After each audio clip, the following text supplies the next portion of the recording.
अस्सलामु अलैकुम वरहमतुल्लाहि वबरकातुहू। अल्लाह तबारक व ताला दे सोहने ते बाबरकत नाम तो शुरू करना जेड़ा तमाम जहाना दा मालक है। ते मेरे दोस्तों की हाल चाल है थोड़ा।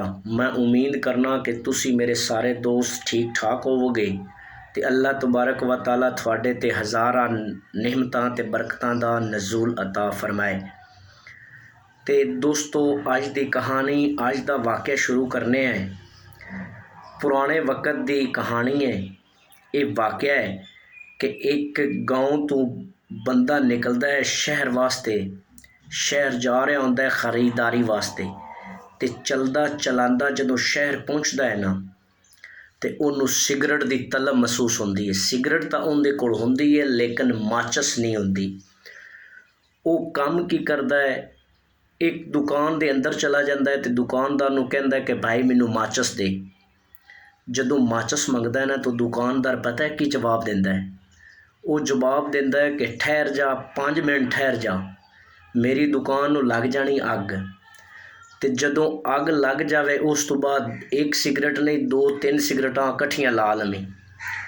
जदों जवाब देंदा है ना दुकानदार ते वो जिहड़ा सिगरट लावन वाला बंदा है बड़ा हैरान हुंदा है।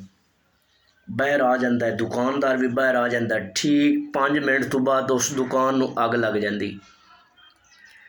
तो जदों अग लग जाती है ना तो उनकी दुकान सारी जल के राख हो जाती है, सड़ जाती है।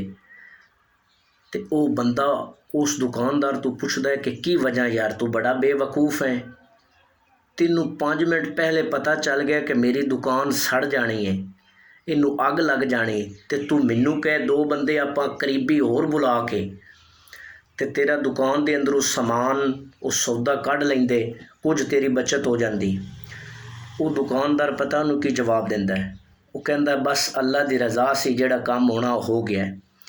लेकिन वो जिहड़ा बंदा हुंदा है ना वो जिद करदा नहीं। वो आंदा कि मैनू वजह दस, कोई वजह ज़रूर है। वो आंदा तू वजह पुछनी है ना ते मेरा भाई रहिंदा है शहर जंदराके दे अंदर।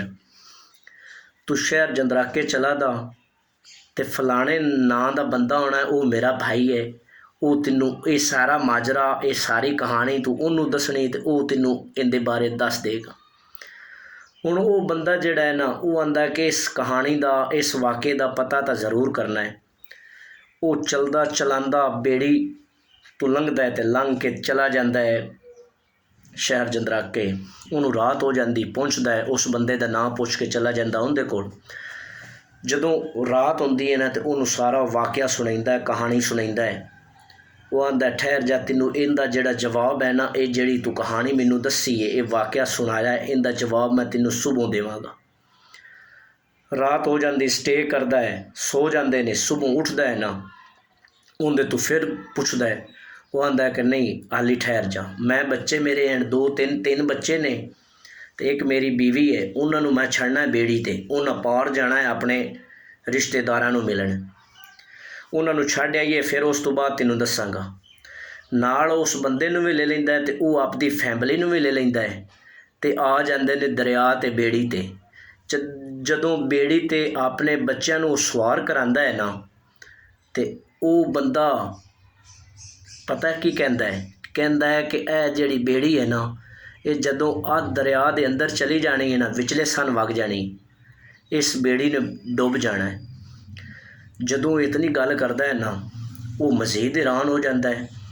तो वो अल्लाह की करनी ऐसी होंदी है कि वो जिहड़ी बेड़ी है ना वो जदों दरिया के दरम्यान दे अंदर जाती है तो वो बेड़ी डुब जाती है। तो जदों डुब जाती है उनदे विच जितने भी बंदे होंदे ने वो सारे अल्लाह नूं प्यारे हो जाते हैं, मर जाते हैं। तो वो जिहड़ा बंदा सिगरट लावन वाला मजीद परेशान होंदा है, हैरान होंदा है। तो उन्होंने पता है की आंदा है। वो आंदा है यार तू तो अपने भाई नालों भी ज़्यादा बेवकूफ़ निकलिया है कि उन्हें तो अपनी सिगरट मैं सिगरट उनके कोलों जलवावन की खातर माचस मंगी तो उन्हें आख्या मेरी दुकान जल जानी है।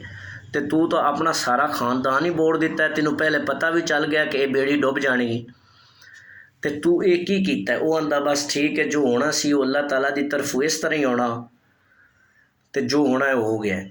वो आंदा नहीं मैनू वजह दस। वो आंदा वजह तेनों माली नहीं दसनी, तेनों मैं एक और गल करना, 8 दिनों का तेरे कोल टाइम है। ਜਦੋਂ 8 ਦਿਨ ਪੂਰੇ ਹੋ ਜਾਣੇ ਨੇ ਨਾ, ਤੇ ਜਿਹੜਾ ਜੰਦਰਾਖਿਆਂ ਦਾ ਚੌਕ ਹੈ ਨਾ, ਇਹਦੇ ਵਿੱਚ ਤੈਨੂੰ ਸਰੇਆਮ ਫਾਂਸੀ ਦਿੱਤੀ ਜਾਣੀ ਹੈ।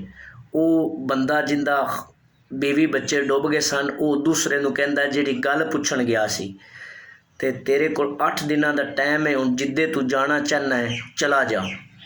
ਉਹ ਬੰਦਾ ਆਂਦਾ ਠੀਕ ਹੈ, ਮੈਂ ਤਾਂ ਇੱਥੇ ਵਾਪਸ ਆਉਣਾ ਹੀ ਨਹੀਂ। ਉਹ ਬੰਦਾ ਪੈਦਲ ਚੱਲਣਾ ਸ਼ੁਰੂ ਹੋ ਜਾਂਦਾ ਹੈ। ਚਲਦਿਆਂ ਚਲਾਉਂਦਾ ਉਹ ਕਾੜਾ ਕਰਾਸ ਕਰ ਜਾਂਦਾ ਹੈ, ਦੀਪਾਲ ਪੁਲ ਵੀ ਕਰਾਸ ਕਰ ਜਾਂਦਾ ਹੈ। ਅਗਾਂਹ ਜਾ ਰਿਹਾ ਹੁੰਦਾ ਨਾ ਤਾਂ ਜੰਗਲ ਆ ਜਾਂਦਾ ਹੈ, ਖਾਲੀ ਜਗ੍ਹਾ ਆ ਜਾਂਦੀ ਹੈ, ਤੇ 5-6 ਦਿਨ ਗੁਜ਼ਰ ਜਾਂਦੇ ਨੇ। ਤੇ ਪਤਾ ਕੀ ਵੇਖਦਾ ਹੈ ਕਿ ਇੱਕ ਔਰਤ ਬੜੀ ਖੂਬਸੂਰਤ ਹੈ, ਉਹਨੇ ਹਾਰ ਸ਼ਿੰਗਾਰ ਕੀਤਾ ਹੈ, ਤੇ ਉਹ ਬੈਠੀ ਰੋ ਰਹੀ ਹੈ, ਤੇ ਉਹਦੇ ਕੋਲ ਊਂਠ ਵੀ ਬੱਧਾ ਹੈ, ਉੱਥੇ ਊਂਠ ਵੀ ਹੈ। ਉਹ ਜਦੋਂ ਨਾ ਉਹਨੂੰ ਵੇਖਦਾ ਹੈ ਨਾ, ਤੇ ਉਹਦੇ ਕੋਲ ਚਲਾ ਜਾਂਦਾ, ਉਹਦੇ ਤੋਂ ਪੁੱਛਦਾ ਹੈ ਕਿ ਬੀਬੀ ਤੈਨੂੰ ਕੀ ਮਸਲਾ ਹੈ। ਉਹ ਔਰਤ ਪਤਾ ਕੀ ਜਵਾਬ ਰੋ ਕੇ ਦਿੰਦੀ ਹੈ। ਉਹ ਆਂਦੀ ਮੇਰਾ ਖਾਮਨ ਸੀ, ਤੇ ਉਹ ਮੈਨੂੰ ਛੱਡ ਕੇ ਨਾ ਪਤਾ ਨਹੀਂ ਕਿੱਧੇ ਚਲਾ ਗਿਆ, ਦੂਰ ਚਲਾ ਗਿਆ। ਮੁਖਤਸਰ ਥੋੜ੍ਹੀ ਦੇਰ ਗੁਜ਼ਰਦੀ ਹੈ ਨਾ, ਤੇ ਉਹ ਆਂਦਾ ਕਿ ਫਿਰ ਨਾ ਇਸ ਤਰ੍ਹਾਂ ਕਰਨੇ ਆ ਕਿ ਤੂੰ ਆਪਾਂ ਦੋਵੇਂ ਰਲ ਜਾਂਦੇ। ਔਰਤ ਉਹਨੂੰ ਆਂਦੀ ਤੇ ਰਲ ਕੇ ਨਾ ਤੂੰ ਮੇਰੇ ਨਾਲ ਸ਼ਾਦੀ ਕਰ ਲਵੀਂ, ਤੇ ਮੇਰੇ ਕੋਲ ਸਮਾਨ ਵੀ ਬੜਾ ਹੈ, ਹੀਰੇ ਜਵਾਹਰਾਤ ਵੀ ਹਨ, ਸੋਨਾ ਵੀ ਹੈ ਸਾਰਾ। ਤੇ ਉਹ ਬੰਦਾ ਬੜਾ ਖੁਸ਼ ਹੋ ਜਾਂਦਾ। ਉਹਨੂੰ ਉਹ ਗੱਲ ਮਰਨ ਵਾਲੀ ਭੁੱਲ ਜਾਂਦੀ ਹੈ। ਤੇ ਜਦੋਂ ਉਹਨੂੰ ਭੁੱਲ ਜਾਂਦੀ ਨਾ, ਉਹ ਊਂਠ 'ਤੇ ਸਵਾਰ ਹੋ ਜਾਂਦੇ ਨੇ।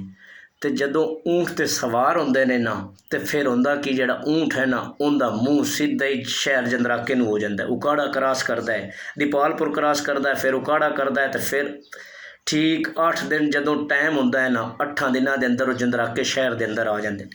ਉਹ ਬੰਦਾ ਗੱਲ ਭੁੱਲਿਆ ਹੁੰਦਾ ਹੈ। ਉਹ ਔਰਤ ਪਤਾ ਕੀ ਕੰਮ ਕਰਦੀ ਹੈ, ਉਹਨੂੰ ਦਿੰਦੀ ਆਪਣੇ ਗਲੇ ਦਾ ਹਾਰ ਕੇ ਕਹਿੰਦੀ ਹੈ ਕਿ ਆਪਣੇ ਕੋਲ ਪੈਸੇ ਤਾਂ ਹੈਣ ਕੋ ਨਾ, ਇਹ ਜਾ ਤੂੰ ਭੁੱਖ ਬੜੀ ਲੱਗੀ ਹੋਈ ਹੈ, ਤੇ ਇਹ ਦੁਕਾਨ 'ਤੇ ਇਹ ਹਾਰ ਸੇਲ ਕਰਕੇ ਨਾ ਤੇ ਕੁਝ ਪੈਸੇ ਲੈ ਆ, ਤੇ ਕੁਝ ਖਾਵਣ ਪੀਵਣ ਦਾ ਸਮਾਨ ਵੀ ਲੈ ਆ, ਰੋਟੀ ਪਾਣੀ ਲੈ ਆ। ਉਹ ਬੰਦਾ ਜਾਂਦਾ ਸੁਨਾਰੇ ਕੋਲ, ਉਹ ਹਾਰ ਲੈ ਕੇ ਜਦੋਂ ਸੁਨਾਰੇ ਨੂੰ ਦਿੰਦਾ ਹੈ ਨਾ, ਤੇ ਉਹ ਸੁਨਾਰਾ ਉਸ ਹਾਰ ਨੂੰ ਪਹਿਚਾਣ ਲੈਂਦਾ। ਉੱਥੋਂ ਦਾ ਜਿਹੜਾ ਮੌਜੂਦਾ ਸਰਦਾਰ ਜਿਹੜਾ ਰਾਜਾ ਹੁੰਦਾ ਹੈ ਨਾ, ਉਹਦੀ ਉਹ ਬੀਵੀ ਦਾ ਹੁੰਦਾ ਹੈ, ਉਹ ਗੁੰਮ ਹੋ ਜਾਂਦਾ ਹੈ। ਤੇ ਉਹ ਰਾਜਾ ਐਲਾਨ ਕਰਵਾਉਂਦਾ ਹੈ ਕਿ ਜਿਹੜਾ ਮੈਨੂੰ ਲੱਭ ਕੇ ਦੇਵੇਗਾ ਨਾ, ਉਹਨੂੰ ਇਨਾਮ ਵੀ ਦਿੱਤਾ ਜਾਏਗਾ, ਤੇ ਮਜ਼ੀਦ ਉਹਦੇ ਵਾਸਤੇ ਅੱਛਾ ਕੰਮ ਹੋਏਗਾ। ਫਿਰ ਹੁੰਦਾ ਕਿ ਉਹ ਸੁਨਾਰਾ ਕਹਿੰਦਾ ਠੀਕ ਹੈ ਬੈਠ ਤੂੰ ਇੱਥੇ, ਮੈਂ ਤੈਨੂੰ ਨਾ ਲਿਆ ਕੇ ਦੇਣਾ, ਪੈਸੇ ਵੀ ਦੇਣਾ, ਹੋਰ ਵੀ ਚੀਜ਼ ਦੇਵਾਂਗਾ। ਉਹ ਸੁਨਾਰਾ ਜਾਂਦਾ ਰਾਜੇ ਕੋਲ। ਜਦੋਂ ਰਾਜੇ ਕੋਲ ਜਾਂਦਾ ਹੈ ਨਾ, ਤੇ ਰਾਜੇ ਨੂੰ ਹਾਰ ਦਿੰਦਾ, ਤੇ ਰਾਜਾ ਉਹਦੇ ਤੋਂ ਪੁੱਛਦਾ ਹੈ ਕਿ ਤੂੰ ਕਿੱਦੋਂ ਲਿਆ। ਉਹ ਆਂਦਾ ਕਿ ਫਲਾਂ ਬੰਦਾ ਮੇਰੀ ਦੁਕਾਨ ਦੇ ਅੰਦਰ ਬੈਠਾ ਹੈ।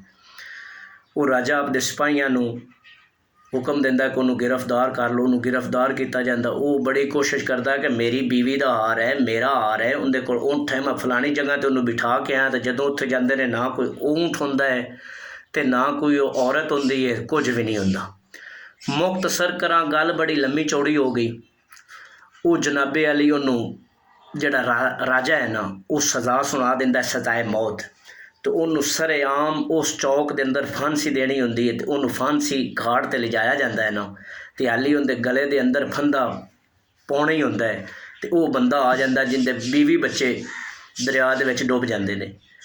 ਅਤੇ ਉਹ ਜਦੋਂ ਆਉਂਦਾ ਨਾ, ਤਾਂ ਉਹਨੂੰ ਵੇਖਦਾ, ਤਾਂ ਉਹਦੇ ਕੋਲ ਜਾਂਦਾ ਹੈ ਉਹ ਬੰਦਾ। ਉਹ ਕਹਿੰਦਾ ਸੁਣਾ, ਤੈਨੂੰ ਮੈਂ 8 ਦਿਨ ਪਹਿਲੇ ਦੱਸਿਆ ਸੀ ਨਾ ਕਿ ਤੂੰ ਮਰ ਜਾਣਾ ਹੈ, ਅਤੇ ਇਸ ਜਗ੍ਹਾ 'ਤੇ ਇਸ ਦਿਨ ਨੂੰ ਇਤਨੇ ਵਜੇ ਤੈਨੂੰ ਫਾਂਸੀ ਆਉਣੀ, ਅਤੇ ਫਿਰ ਤੂੰ ਕੀ ਕੀਤਾ। ਉਹ ਕਹਿੰਦਾ ਵਾਕਈ ਮੈਂ ਭੁੱਲ ਗਿਆ ਸੀ। ਅਤੇ ਦੋਸਤੋ, ਗੱਲ ਸੁਣਾਉਣ ਦਾ ਮਕਸਦ ਇਹ ਹੈ ਕਿ ਇਸ ਤਰ੍ਹਾਂ ਵਾਕਿਆਤ ਕਈ ਬੰਦੇ ਐਸੇ ਹੁੰਦੇ ਨੇ ਕਿ ਜਿਨ੍ਹਾਂ ਨੂੰ ਅੱਲਾਹ ਤਬਾਰਕ व ਤਾਲਾ ਦੀ ਤਰਫੋਂ ਨਿਗਾਹਾਂ ਆਉਂਦੀਆਂ ਨੇ। ਉਹ ਉਹਨਾਂ ਨੂੰ ਪਤਾ ਤਾਂ ਚੱਲ ਜਾਂਦਾ, ਲੇਕਿਨ ਉਹ ਅੱਲਾਹ ਤਾਲਾ ਦੀ ਤਰਫੋਂ ਰਜ਼ਾ ਹੀ ਇਸ ਤਰ੍ਹਾਂ ਹੁੰਦੀ, ਉਹ ਬੰਦੇ ਕਰ ਕੁਝ ਵੀ ਨਹੀਂ ਸਕਦੇ।